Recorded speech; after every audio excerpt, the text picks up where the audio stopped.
S Chetan ಅವರೇ, ಜನವರಿ 30ಕ್ಕೆ Amrutanjan release ಆಗ್ತಾ ಇದೆ. ಶಾರ್ಟ್ ಮೂವಿ ಇವಾಗ ಸಿನಿಮಾ ಆಗಿ ಬರ್ತಾ ಇದೆ. ಸೊ ಏನು ಅನಿಸ್ತಾ ಇದೆ ಸರ್? ಸರ್ ಇದಂದರೆ ಹೊಸಬ್ರಿಗೆ ಒಂದು ಬಿಗ್ ಸಕ್ಸಸ್ ಇದ್ದಾಗೆ. ಏನು ಮಾಡದೆ ಏನಪ್ಪ ಮಾಡೋದು, ನನಗೆ ಇಂಡಸ್ಟ್ರಿಯಲ್ ಕಾಂಟ್ಯಾಕ್ಟ್ಸ್ ಇಲ್ಲ, ಪರಿಚಯ ಇಲ್ಲ.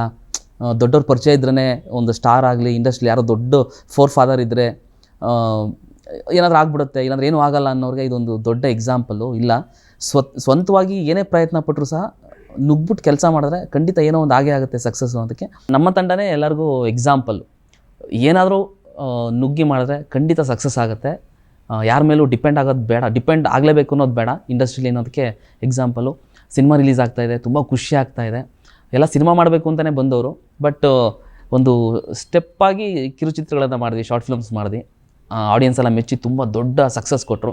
ಅದರಿಂದ ಎಲ್ಲರೂ ಸಹ ಸಿನಿಮಾದಲ್ಲೂ ಆ್ಯಕ್ಟ್ ಮಾಡ್ತಾಯಿದ್ವಿ. ನಮ್ಮ ತಂಡನೇ ಸೇರಿ ಈ ಅಮೃತಾಂಜನ್ ಸಿನಿಮಾ ಮಾಡಿರೋ ಸಿನಿಮಾ ರಿಲೀಸ್ ಆಗ್ತಾಯಿದೆ. ತುಂಬ ಖುಷಿ ಆಗ್ತಾಯಿದೆ ಸರ್. ಅಂದರೆ ಸುಮಾರು ಒಂದು 5-6 ವರ್ಷದ ಒಂದು ಕನಸು ಇವತ್ತು ಈಡೇರ್ತಾ ಇದೆ ಬೆಳಿತೆರೆ ಮೇಲೆ.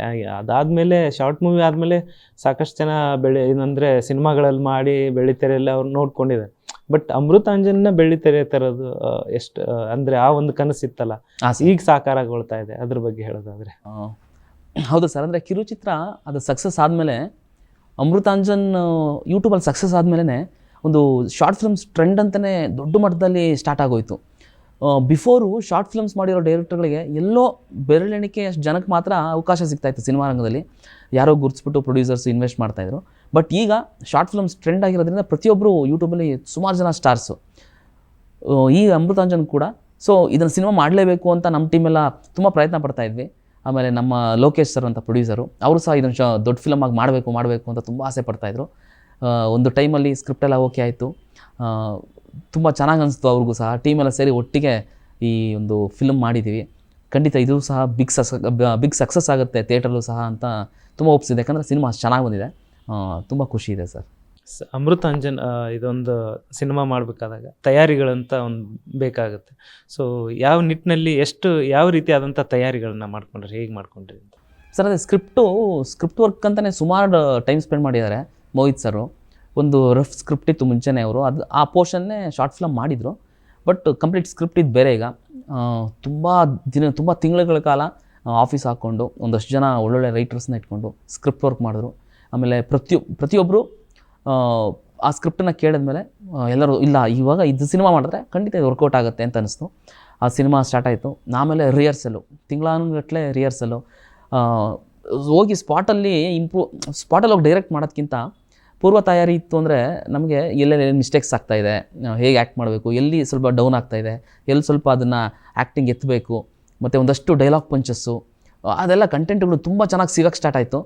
ಸೊ ಹಾಗಾಗಿ ನಮಗೆ ರಿಹರ್ಸಲ್ಲು, ಸ್ಕ್ರಿಪ್ಟ್ ವರ್ಕು, ಆಮೇಲೆ ಸೆಟ್ಗೆ ಹೋದ್ಮೇಲೆ 1-2 ಸರಿ ರಿಹರ್ಸಲ್ಲು, ಆಮೇಲೆ ಶೂಟ್ ಮಾಡ್ತಾಯಿದ್ವಿ. ಸೊ ಹಾಗಾಗಿ ಒಂದು ಬೆಸ್ಟಾಗಿ ಬಂದಿದೆ ಸರ್. ಪ್ರತಿಯೊಂದು ವಿಚಾರದಲ್ಲೂ ತಯಾರಿ ಮಾಡ್ಕೊಂಡು, ಕಾಸ್ಟ್ಯೂಮ್ ವಿಚಾರದಲ್ಲಿರ್ಬೋದು, ಪ್ರೊಡಕ್ಷನ್ ವಿಚಾರದಲ್ಲಿ, ಲೊಕೇಶನ್ಸ್ ವಿಚಾರದಲ್ಲಿ, ಮತ್ತು ಎಲ್ಲ ವಿಚಾರದಲ್ಲೂ, ಮ್ಯೂಸಿಕ್ ವಿಚಾರದಲ್ಲಿ, ಎಲ್ಲ ವಿಚಾರದಲ್ಲೂ ಸರ್ರು, ಮೋಹಿತ್ ಸರು ಇದು ಸರಿ ಇಲ್ಲ ಅಂದರೆ ಬೇಡ, ಮತ್ತು ಫ್ರೆಶ್ ಆಗಿ ಅಷ್ಟೆಲ್ಲ ಚೆನ್ನಾಗಿ ಯೋಚನೆ ಮಾಡಿ ತುಂಬ ಕ್ರಿಯೇಟಿವ್ ಆಗಿ ಮಾಡಿದ್ದಾರೆ ಸರ್. ತುಂಬ ಟೈಮ್ ತೊಗೊಂಡು ಮಾಡಿದ್ದಾರೆ. ಎಸ್, ಅಂದರೆ ನೀವು ಕೂಡ ಈಗ ಅಂದರೆ ಬೇರೆ ಬೇರೆ ಸಿನಿಮಾಗಳಿಗೆ ಎಲ್ಲ ಥರದಲ್ಲಿ ಸ್ಕ್ರಿಪ್ಟ್ ಆಗಲಿ, ಡೈರೆಕ್ಷನ್ ಡಿಪಾರ್ಟ್ಮೆಂಟ್ ಎಲ್ಲ ಇದರಲ್ಲೂ ಕೂಡ ವಿಭಾಗದಲ್ಲೂ ಕೂಡ ಕೆಲಸ ಮಾಡಿದ್ದೀರಾ. ಸೊ ಈಗ ಅಮೃತಾಂಜನ್ ಕೂಡ ಈ ಸ್ಟಾರ್ಟಿಂಗಿಂದ ಅಂದರೆ ಸಿನಿಮಾ ಸ್ಟಾರ್ಟಿಂಗಿಂದ ಈ ಎಂಡ್ವರೆಗೂ ಜೊತೆಗಿದ್ದೀರಾ. ಸೊ ಯಾವ ರೀತಿಯಾದಂಥ ಕಾನ್ಫಿಡೆನ್ಸ್ ಇದ್ರ ಮೇಲಿದೆ ಅಂತ ಅನಿಸ್ತಾ ಇದೆ ಸರ್? ಅಂದರೆ ಕಂಪ್ಲೀಟ್ ಫ್ಯಾಮಿಲಿ ಆಡಿಯನ್ಸ್ ಇಷ್ಟಪಡೋದೆ ಒಂದು ಫನ್ ಸಿನಿಮಾನ, ಎಲ್ಲ ಫ್ಯಾಮಿಲಿ ಒಟ್ಟಿಗೆ ಹೋಗಿ ಕೂತ್ ನೋಡೋಕ್ಕಂತ ಇಷ್ಟಪಡೋದೆ, ಏನೋ ಡಬ್ಬಲ್ ಮೀನಿಂಗ್ ಇರದೇ ಇರೋಂಥ ಒಂದು neat content. From so cinema ಇರ್ಬೋದು, ಸಿಂಪಲಾಗಿ ಒಂದು ಲವ್ ಸ್ಟೋರಿ, ಈ ಥರದ್ದು ಒಂದಷ್ಟು ಸಿನಿಮಾಗಳು, ಡಕೋಟಾ ಎಕ್ಸ್ಪ್ರೆಸ್ಸು, ಅಂದರೆ ಕಾಮಿಡಿ ಸಿನಿಮಾಗಳನ್ನು ತೊಗೊಂಡ್ರೆ ಈ ಥರ ಸಿನಿಮಾಗಳನ್ನೇ ತುಂಬ ಫ್ಯಾಮಿಲಿ ಆಡಿಯನ್ಸ್ ಹೋಗಿ ನೋಡಿರೋದು. ಸೊ ಹಾಗಾಗಿ ಒಂದಷ್ಟು ಜನಗಳಿಗೆ ಬಿಗಿನಿಂಗ್ ಇಷ್ಟ ಆಗೋಯ್ತು, ಈ ಎಂಟರ್ಟೈನ್ಮೆಂಟು, ಈ ಫನ್ನು, ಈ ಡ್ರಾಮಾ ಎಲ್ಲ ಕನೆಕ್ಟ್ ಆಗೋಯ್ತು ಅಂದರೆ ಅದು ಬಾಯಿಂದ ಬಾಯಿಗೆ ಹರಡಿ ಫ್ಯಾಮಿಲಿ ಆಡಿಯನ್ಸ್ ಟ್ರೆಂಡೇ, ಫ್ಯಾಮಿಲಿ ಆಡಿಯನ್ಸ್ ಎಲ್ಲ ಬಂದು ನಮ್ಮ ಸಿನಿಮಾನ ನೋಡಿ ಮೆಚ್ತಾರೆ ಅನ್ನೋದು ತುಂಬ ಭರವಸೆ ಇದೆ. ಮತ್ತು ಕಾಮಿಡಿ ಅನ್ನೋದು ಎಲ್ಲ ಪ್ರತಿಯೊಬ್ಬರಿಗೂ ಇಷ್ಟ. ಈ ಮಾಸ್ ಆಡಿಯನ್ಸ್ಗೂ ಇಷ್ಟ ಕಾಮಿಡಿ ಅಂದರೆ, ಫ್ಯಾಮಿಲಿ ಆಡಿಯನ್ಸ್ಗೂ ಇಷ್ಟ, ಮಕ್ಕಳಿಗೂ ಇಷ್ಟ, ಮತ್ತು ಸಿನಿಮಾನ ಪ್ರೀತಿಸೋರು ತುಂಬ ಜನ ಇರ್ತಾರೆ, ಅವ್ರಿಗೂ ಇಷ್ಟ. ಪ್ರತಿಯೊಬ್ಬರೂ ನಗು ಅಂದರೆ ತುಂಬ ಇಷ್ಟಪಡೋಂಥ ವಸ್ತು ನಗು.